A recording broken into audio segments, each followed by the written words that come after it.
अतएव भगवत गीता में हम पाएंगे कि परम पूर्ण में परम नियंता नियंत्रित जीव दृश्य जगत शाश्वत काल तथा कर्म सन्निहित है और इन सब की व्याख्या इसके मूल पाठ में दी गई है।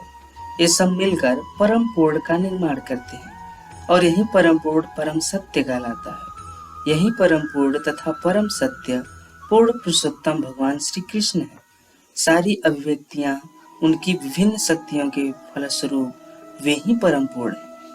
भगवद गीता में यह भी बताया गया है कि निर्विशेष ब्रह्मा भी पूर्ण परम पुरुष के अधीन है। ब्रह्मा सूत्र में ब्रह्मा का विशद व्याख्या सूर्य की किरणों के रूप में की गई है। निर्विशेष ब्रह्मा भगवान का प्रभामय किरण समूह है। निर्विशेष ब्रह्मा पूर्ण ब्रह्मा की अपूर्ण अनुभूति है और इसी तरह परमात्मा की धारणा भी है। 15वें अध्याय में यह देखेंगे कि भगवान पुरुषोत्तम इन दोनों निर्विशेष ब्रह्मा तथा परमात्मा की आंशिक अनुभूति से बढ़कर है। भगवान को सच्चिदानंद विग्रह कहा जाता है। ब्रह्मा संहिता का शुभारंभ इस प्रकार से होता है। ईश्वरः परमः कृष्णः सच्चिदानंद विग्रह अनादिरादिर्गोविन्दः सर्वकारण कारणम। गोविंद या कृष्ण सभी कारणों के कारण है। वे ही आदि कारण हैं और सत्य चित्त तथा आनंद के रूप है। निर्विशेष ब्रह्मा उनके सत्य यानी शाश्वत स्वरूप की अनुभूति है।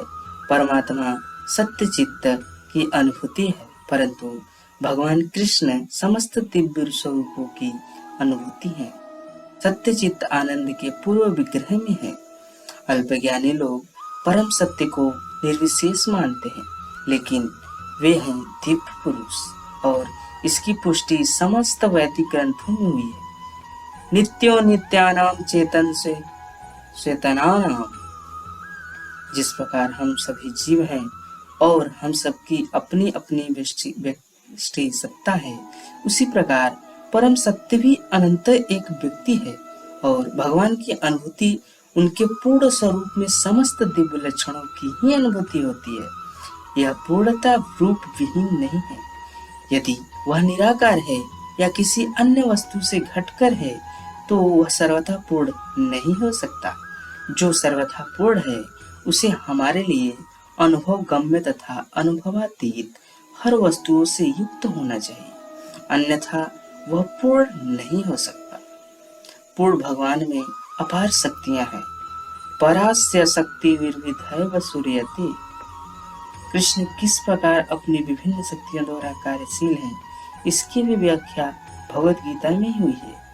यह दृश्य जगत या भौतिक जगत जिसमें हम रह रहे हैं, यह भी स्वयं में पूर्ण है, क्योंकि जिन 24 तत्वों से यह नश्वर ब्रह्मांड निर्मित है, वे सांख्य दर्शन के अनुसार इस ब्रह्मांड के पालन तथा धारण के लिए अपेक्षित संसाधनों से पूर्णतया समन्वित है। इसमें न तो विजातीय तत्व है, न ही किसी की आवश्यकता है। सृष्टि का अपना निजी नियत काल है, जिसका निर्धारण परमेश्वर की शक्ति द्वारा हुआ है, और जब यह काल पूर्ण हो जाता है तो उस पूर्ण की पूर्ण व्यवस्था से इस क्षण भंगुर सृष्टि का विनाश हो जाता है।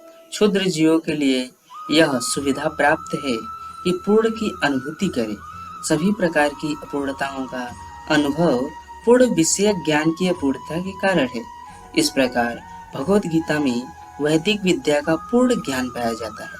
सारा वैदिक ज्ञान अमोघ यानी अच्युत है और हिंदू इस ज्ञान को पूर्ण तथा अमोघ मानते हैं।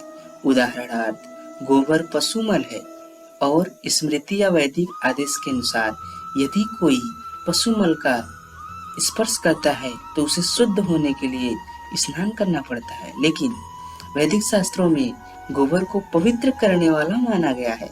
इसे विरोधाभास कहा जा सकता है, लेकिन यह मान्य है क्योंकि यह वैदिक आदेश है और इसमें संदेह नहीं।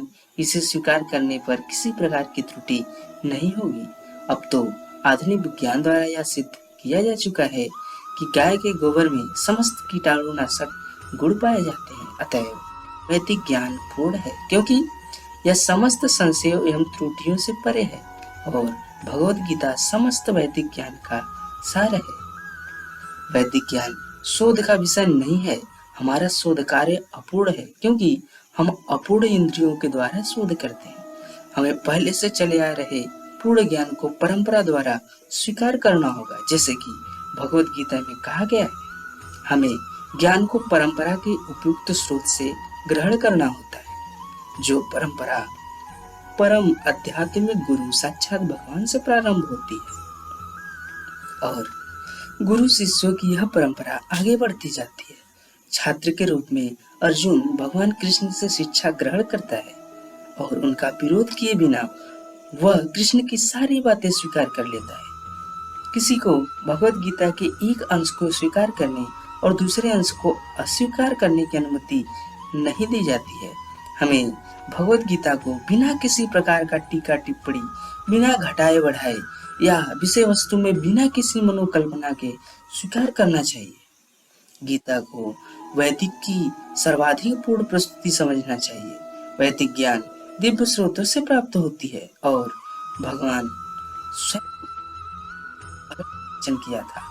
भगवान द्वारा कहे गए शब्द अपौरुषीय कहलाते हैं, जिसका अर्थ है कि वे 4 दोषों से युक्त संसारी व्यक्ति के द्वारा कहे गए शब्द से भिन्न होते हैं। संसारी पुरुष के दोष हैं, पहला, वह त्रुटियां अवश्य करता है।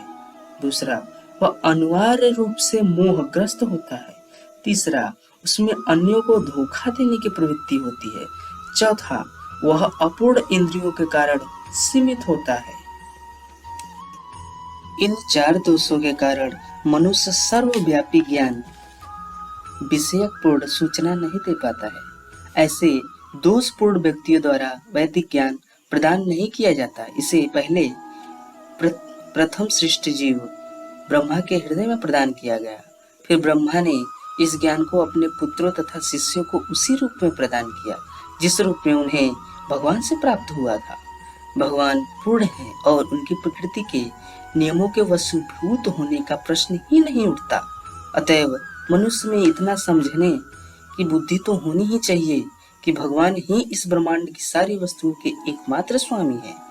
वे ही आदि सृष्टिता हैं तथा ब्रह्मा के भी सृजन करता है। 11वें अध्याय में भगवान को प्रपितामह के रूप में संबोधित किया गया है, क्योंकि ब्रह्मा को पितामह कहकर संबोधित किया गया है और वे तो इन पितामह की भी श्रेष्ठता हैं। अतएव किसी को अपने आप को किसी भी वस्तु का स्वामी होने का दावा नहीं करनी चाहिए। उसे केवल उन्हीं वस्तुओं को स्वीकार करना चाहिए जिन्हें उसके लिए पोषण के लिए भगवान ने हिस्से में दी है।